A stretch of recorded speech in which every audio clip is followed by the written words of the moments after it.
ဒီပိဋကလမ်းခီးကနေလမ်းချော်သွားကြတဲ့ပုဂ္ဂိုလ်တွေလည်းရှိတယ်နော်လမ်းမချော်အောင်ဒီပိဋကလမ်းခီးကနေဘဝလမ်းခီးကနေလမ်းချော်မတော့အောင်ဘယ်လိုထိန်းထားမလဲအဲ့ဒါနှစ်မျိုးရှိတယ်ဒီလမ်းကြောင်းပေါ်ကနေလမ်းချော်မတော့အောင်ပထမဦးဆုံး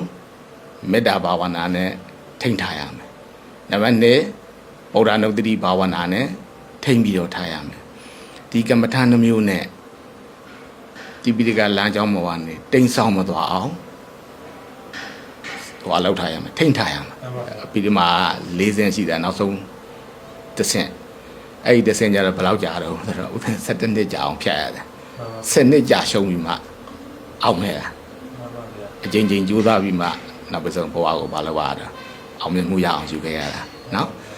အဲ့ဒီအောင်မြင်မှုရတဲ့အတွင်းမှာမရခင်တုန်းကဘဝမှာပါတော့ကြာရှုံးမှုတွေအများကြီးပဲနော်အဲ့ဒီကြာရှုံးမှုတွေကိုလည်းခုနကဘာလို့အောင်စိတ်တက်မကြအောင်ခုနကဘာဝနာနှမျိုးနဲ့ပြန်ပြီးတော့ထိန်းရတာဖြည့်ဆိုတဲ့နှစ်ရမဖြည့်ဆိုတဲ့နှစ်ရအကုန်တွက်မှဆိုရင်တော့25နှစ်ကြာသွားတယ်ဖြည့်ဆိုတဲ့နှစ်ဆိုရင်လို့ရှိရင်22နှစ်ကြာသွားတယ်နော်အဲ့ဒါဥစဉ်ရဲ့ဘဝဒီပိကရဲ့ဖြတ်လျှောက်ခဲ့တဲ့ဘဝလန်ခီးကြီးပဲဥစဉ်ရဲ့ဘွဲတော်ကအရှင်ဝိစိတ်တာဒါရကျောင်းတိုက်ကဒီပိတကမဟာကံထွင်နိကေကျောင်းတိုက်ဒါဥစဉ်တို့73ရက်ကိုအရှိတကုံပေါ့နော်ဥစဉ်ကတော့ဟိုစကိုင်းတိုင်းဒီပရင်မြို့နယ်ဒီပရင်မြို့ရဲ့ဟို4မိုင်အကွာလောက်ကဝင်းရံရွာဆိုရွာလေးရှိတယ်အဲ့ဒီရွာလေးကနေပြီးတော့ဥစဉ်ကလော်ကီကျောင်းနေနဲ့တော့၄တန်းထိနေခဲ့တယ်အဲ့ဒီကနေပြီးတော့ဆရာသမားတွေကစာတရိုက်ပို့လိုက်တာပေါ့နော်စာတရိုက်ပို့ရောက်ပထမဦးဆုံးတောင်ကိုဝိသုဒ္ဓအောင်မြို့တော်ရောက်ဝိသုဒ္ဓအောင်မြို့တော်ကနေမန္တလေးမဟာဝိသုဒ္ဓအောင်ရောက်မဟာဝိသုဒ္ဓအောင်ကနေနောက်ချိုမှာခဏသွားနေပထမဦးဆုံးဘုဒ္ဓစာကျက်တဲ့အတန်းအဲ့ဒီကနေပြီးတော့ဒီကျောင်းရောက်လာတာပဲအဲ့လိုတယ်ဟိုစာဝတ်စာတော့12နှစ်သားလောက်ကတည်းကစာဝတ်တာနော်ကိုရင်စာဝတ်တာစာတဲ့ထွက်စာတော့73နှစ်လောက်မှထွက်တာဥဒ္ဒနောဒီပိဋကဘဝလန်ခီရှောက်လန်းတဲ့အခါမှာဒီပိဋက3ဘုံဆိုတာရှိတယ်ပေါ့နော်အဲ့မှာဝိနည်းပိဋကရဲ့သုတ်တံပိဋကရဲ့အဘိဓမ္မာပိဋကရဲ့ဆိုပြီးတော့3ဘုံအဲ့ဒီမှာဒီပိဋကရဲ့ဘဝလန်ခီရှောက်ရတဲ့အခါမှာဝိနည်းပိဋကကို4ဆင့်ကြော်ဖြတ်ရတယ်အာဂုံ2ဆင့်ရေးဖြေ2ဆင့်နောက်တစ်ခါသုတ်တံပိဋကအာဂုံ1ဆင့်ရေးဖြေ1ဆင့်6ဆင့်ရှိသွားပြီနော်နောက်တစ်ခါအဘိဓမ္မာပိဋကကြတော့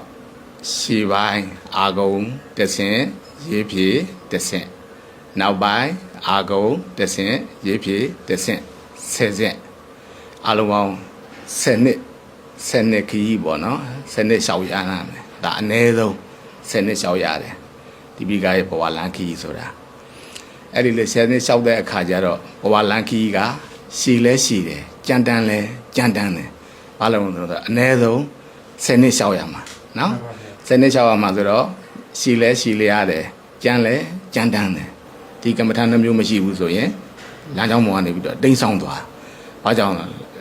ဖြတ်လျှောက်ရမယ်ကိုလန်ခီကအရှိကြီးပဲနော်အဲ့ဒီကြတော့တွေးကြည့်လိုက်လမ်းကြောင်းပေါ်ကနေဘလို့တိမ်ဆောင်သွားတယ်လဲနော်ဟယ်လိုအဲ့ဒီအဆက်ပြောမှဆိုလို့ရှိရင်ဦးဇင်းတို့ဘုံကံနေကြည်သွားရင်လည်းပဲလမ်းကြောင်းပေါ်ကနေတိမ်ဆောင်သွားမှာနော်ဘုံကံနေကြည်သွားရင်စာမကျက်ဖြစ်တော့စာမကျက်ဖြစ်တော့ဒီသံမိုးမဝင်ဖြစ်တော့မဝင်ဖြစ်တော့ဘုံကံနေကြည်သွားရင်လည်းဘုံကြည်သွားရင်ပေါ့နော်ဘုံကြည်သွားရင်ဒီစာမလုပ်ဖြစ်တော့မလုပ်ဖြစ်တော့ဒီသံမိုးပေါ်က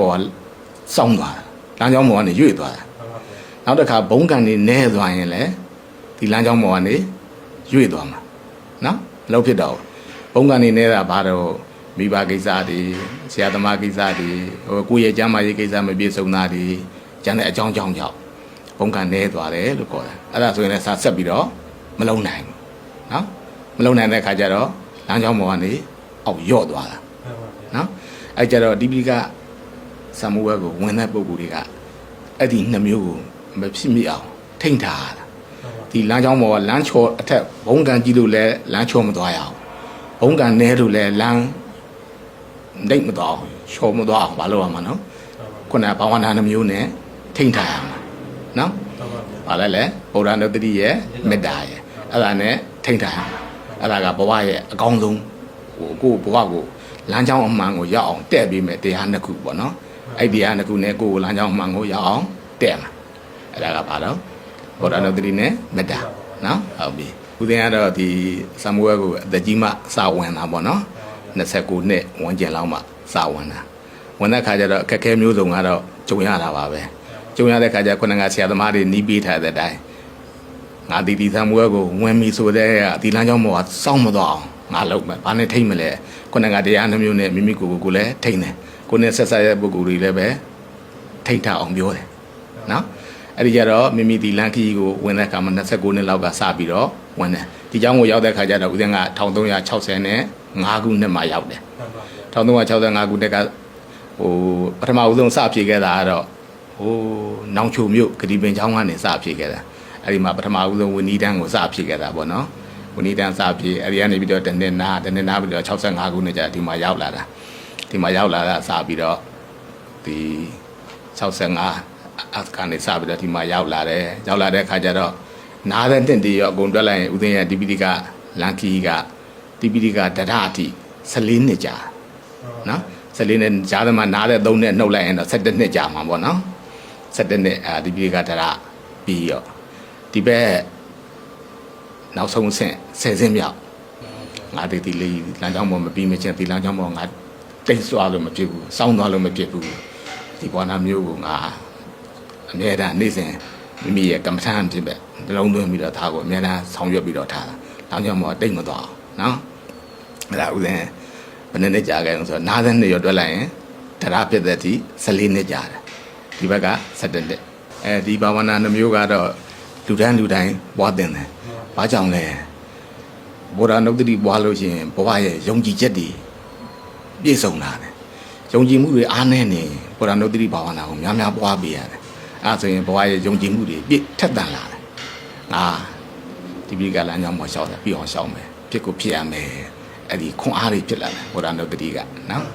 မေတ္တာကြတော့ခုနကလိုပဲဒါတလေစိတ်ထက်ကြနေတဲ့ခါကြီးလဲမေတ္တာပြီးပွားပြီးတော့ဘဝကိုတည်ငြိမ်မှုနဲ့ပြန်ပြီးတော့တိဆောက်ရတာ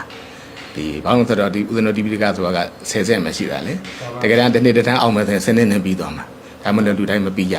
ဘူးမပြီးကြတဲ့ဘာလို့ဘောလန်ခီကသမဝခီကရှည်တယ်ကြမ်းတမ်းတယ်ကြမ်းတမ်းတဲ့အခါကျတော့အခက်အခဲမျိုးစုံနဲ့ကြုံရတယ်အဲ့ဒီအခက်အခဲမျိုးစုံကိုကြုံတဲ့အခါကျတော့စိတ်သက်တွေကြာနေရင်လည်းအဲ့ဒီမေတ္တာနဲ့ပွားပြီးတော့ဘဝကိုငြိမ်းချမ်းမှုရအောင်တည်ဆောက်ပြီးတော့ကိုယ့်ကိုယ်နဲ့သိရတယ်ယုံကြည်မှုတွေကြလာအောင်လည်းပဲဘုရားနုတ္တိဝါရတယ်ဒီစံမွေးဝဲမှာမဟုတ်ပါဘူးဒီဘုရားနုတ္တိနဲ့မေတ္တာကကျန်တဲ့လုပ်ငန်းတွေလည်းပဲယုံကြည်မှုရအောင်ဘုရားနုတ္တိပွားဝါရဲ့ငြိမ်းချမ်းမှုကိုတည်ဆောက်နိုင်အောင်မေတ္တာဘာဝနာကိုဝါရတယ်အဲ့ဒီနှမျိုးနဲ့ဘဝကိုတည်ဆောက်ပြီးတော့ထိဆုံးရအောင်ကြိုးစားရတာဒါအခုပေါ့နော်အဲ့နှမျိုးနဲ့လောက်ပြီးတော့စားမကြဖက်နဲ့လည်းမရအောင်အဲ့နှမျိုးကအခုလောက်ပြီးတော့ဘဝကိုယုံကြည်ချက်ရအောင်လောက်ပြီးတော့ဘဝကိုမြင့်တင်ပြီးတော့ဒီမှာစာကြိုးစားရတာအဲ့ဒါ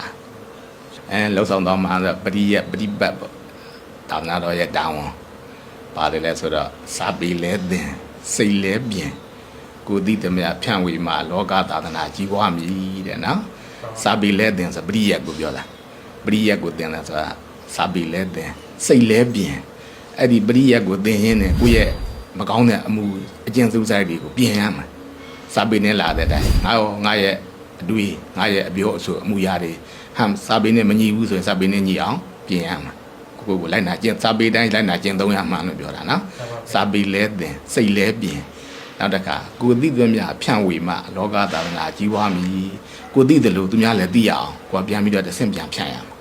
ဒါမှပါတော့လောကလည်းကြီးပွားမယ်သာသနာလည်းကြီးပွားမယ်နော်အဲကြောင့်မိမိရဲ့ရွေချက်ကတော့ဗာလဲကိုသိတဲ့များဖြန့်ဝေမှာလောကသနာကြီးပွားမည်ကိုသိတယ်လို့သူတို့ဘာတွေသိရမယ်ဆိုရရွေချက်နဲ့ပြန်ဖြန့်ရမှာဗုဒ္ဓတရားတော်တွေကိုဒါကတော့ကိုရဲ့စရွေချက်အစပေါ့နော်